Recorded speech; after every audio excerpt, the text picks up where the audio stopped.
Okay, now I've already done my review of Big Hero 6. So now this is the spoiler talk. So if you haven't seen the movie, probably better not watching this video just because I'll be talking about some stuff that I liked in it.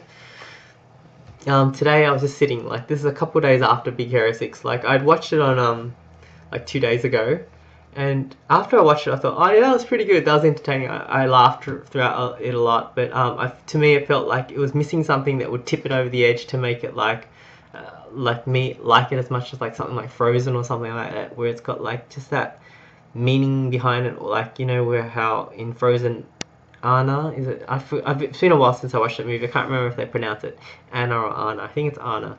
But how she's always like looking after Elsa and other people, caring for other people and stuff. I find that really cool, that aspect about it. And in this movie, it just clicked to me that because I was thinking about how Baymax at the end, how at the end scene how he's kind of like he's gonna die, and then he says to Hiro, "I'll always be with you." And then he fires his rocket fist and saves the two of them, sending them through the portal. And then later, I think Hiro discovers like his Baymax's memory chip inside the fist. And then so with that memory chip, he makes another Baymax. And he's got the same personality and memories as the original Baymax, so it's kind of like he's back again. So that's kind of cool. And then I was just thinking about it, and in my head, I just kind of took it one step further, and I was like, okay, Baymax is saying, "I'll always be with you," and there's a scene in the movie where he's like, "Tadashi is here," and then he shows, video of Tadashi making Baymax, and yeah, and then I just took it to mean like Tadashi, his personality and everything kind of went into the memory chip, like when he was creating Baymax, like just like what I was saying in the review, where I think that when someone creates something and puts all their heart and soul into making it, part of them kind of goes into that thing. Like, I kind of, yeah.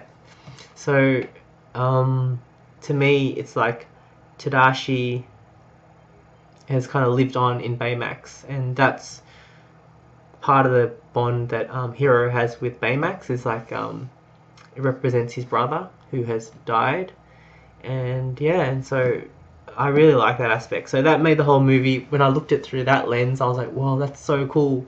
Everything's awesome. Like how he's like flying around the city with his brother, and I mean, with Baymax, and Baymax is like protecting him and everything, and very, very good. I like it a lot. Yeah, I think that's the main thing I want to say about this movie. Just the fact that when I look at through that light, that's really, really cool. Like,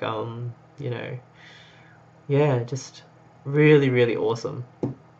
Yep. So in my mind, if I see a picture of Tadashi, Hiro, and Baymax, it's like there's only two characters there to my mind.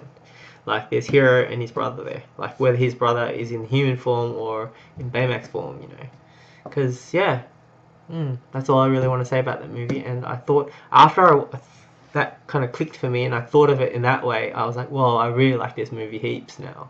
It had that thing that just makes me like a movie a lot, aside from just something like cool or exciting or fun and stuff like that, which it did have, but it had that extra something which made me go, oh, I like this a lot. I can really, gravitate to that. And just watching the scenes with Hiro and Tadashi's brother, they're awesome. Like just the way the story is, how his brother's like rescuing him and like, trying to steer him on the right path and everything, and even just the facial expressions of when Hiro is watching the video of his brother, in Baymax's chest, of his brother making Baymax. It's the facial expressions are insanely good, like so good.